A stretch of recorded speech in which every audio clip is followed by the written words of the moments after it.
Because when it comes to the Chiefs' options at left tackle, there are 3 options and there are 3 risks with those 3 options. For one, and this is something a lot of people have been suggesting, but I'm going to break down why this is not an option I think is realistic for the Chiefs. The Chiefs could do all that they can and trade for a veteran left tackle, say a 𝚂𝚗𝚁𝙴𝚼 with the Texans. But from the Texans' perspective, does that really make any sense?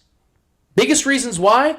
Just a little over 3 years ago, they made that trade and they gave up 2 firsts, a second, and 2 players to get 𝚂𝚗𝚁𝚁𝚗. That's a lot of assets to give up to get a guy and then give him away just 3 years later.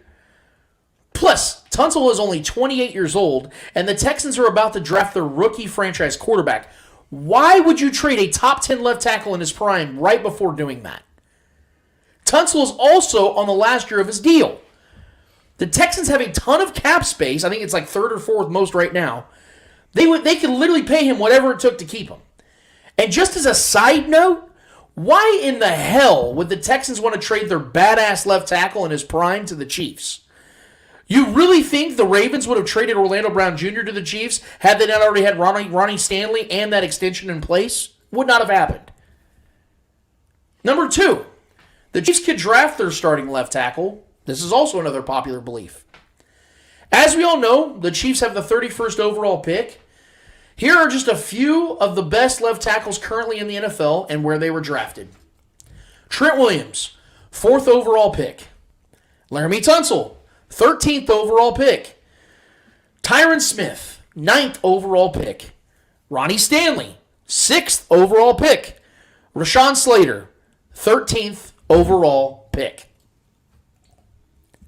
In other words, if the Chiefs are looking to not only get their cheaper but also better left tackle via the draft, they're going to have to be extremely aggressive in the draft. Meaning, they're going to have to trade 15 to 20 spots up just to have a shot at one of the better players at that position. And in order to trade up for that, the Chiefs would have to trade away anywhere from 5 to 10 picks. I don't think they're doing that. You just saw the Panthers and the Bears make one of the biggest trades in NFL history for the draft.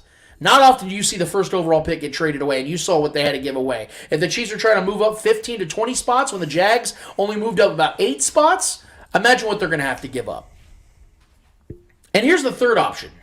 And just go with me on this one. Call me crazy. You could just pay Orlando Brown Jr. the money he's asking for. I know. That sounds just insane, right? I get it. It's a risk to pay a lot of money. It's a risk to pay a top 10 left tackle, top 2 money when it comes to guaranteed money. But there's an even bigger risk. Leaving the unknown to protect Patrick Mahomes' blind side. Maybe you can trade 3 to 4 picks to get 28-year-old 𝚂𝚗𝚁𝚗𝚗. But seeing he's on a 1-year deal, you're going to have to pay him insane money anyways. Maybe you could trade up and spend half of your picks over the next 2 drafts to get the next guy. But are you comfortable risking Patrick Mahomes' blindside protection with a rookie left tackle? Because I'm not. I keep hearing people use the excuse to make this move because the Chiefs went the rookie route when it came to Creed Humphrey and Trey Pancake Papa Smith in 2021. And this, look, is no slight or no shot at those 2 studs. I love those guys. But it is a lot easier to fill the center and right guard roles with rookies than it is left tackle. A lot easier. Because those positions are a lot easier to play. There's a reason left tackles make substantially more money on a normal basis than those positions or any other position on the offensive line. It's the 2nd most important position on an NFL roster. Call me crazy, but out of those 3 risks, paying Orlando Brown Jr. a ton of money is the least riskiest for me. Because we know what he is in this offense. We know what the Chiefs can do with him in this offense. And it's winning a Super Bowl.